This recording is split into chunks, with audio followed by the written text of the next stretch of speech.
जोशीमठ में जमीन खिसक रही है, लेकिन ये सब एकाएक नहीं हुआ। आज ढेरों परिवार की आंखें चीत्कार कर रही हैं। ये सिर्फ एक राज्य के लिए नहीं, बल्कि पूरे देश के लिए चिंता का विषय है। आज बात इसी पर। नमस्कार, इंडिया न्यूज देख रहे हैं आप। मैं गरिमा श्रीवास्तव आपके साथ। जोशीमठ में अब तक 600 से ज्यादा घरों में दरारें आ चुकी हैं। राज्य और केंद्र सरकार इस विषय को लेकर हाई लेवल मीटिंग कर रही है। उत्तराखंड के मुख्यमंत्री पुष्कर सिंह धामी ने इलाके का दौरा कर स्थिति का जायजा लिया। हिमालयी क्षेत्र में भूस्खलन होना कोई नया नहीं है, लेकिन इन सब के बीच सबसे ज्यादा सोचने वाली बात यह है कि ये सब अचानक से नहीं हुआ है। इसके पीछे कई वजह हैं। वहां के लोग क्या कहते हैं, हम ये भी आपको बताएंगे। लोगों का मानना है कि पहाड़ों पर विकास के नाम पर हो रहा खनन इसकी मुख्य वजह है। मनुष्य विकास के नाम पर तेजी से प्राकृतिक संपदा का दोहन करता जा रहा है। सच्चाई ये भी है कि जीवन जीने के लिए इंसान ने विकास को पैमाना मान लिया है। जब जोशीमठ के लोग घर छोड़कर पलायन कर रहे हैं, तो एकाएक सबकी नींद खुल गई है।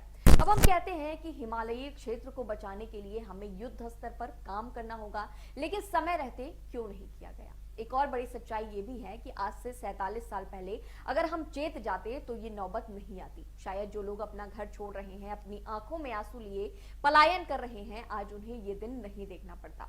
साल 1976 में तत्कालीन गढ़वाल मंडलायुक्त महेश चंद्र मिश्रा की अध्यक्षता में गठित विशेषज्ञों की कमेटी ने जोशीमठ में ऐसे खतरों को लेकर सचेत किया था। इस दौरान उन्होंने भूस्खलन क्षेत्र में बसे शहर में पानी की निकासी को पुख्ता इंतजाम करने और अलकनंदा नदी से भूमि कटाव की रोकथाम के लिए प्रभावी कदम उठाने के सुझाव दिए थे। हालांकि शासन प्रशासन ने धीरे धीरे इसकी अनदेखी कर दी। आज इतने सालों बाद हालात बद से बदतर होने की स्थिति में पहुंच चुकी है।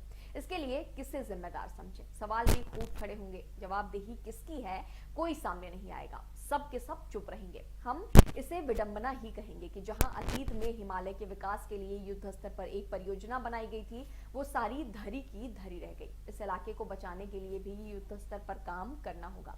अगर हमें जोशीमठ को बचाना है तो हिमालयी क्षेत्र में विकास कार्यों में जुड़े संस्थानों, अधिकारियों को योजनाओं में बदलाव करना होगा। नहीं तो हमारे पास हाथ मलने और एक दूसरे पर आरोप प्रत्यारोप लगाने के अलावा और काम नहीं बचेगा।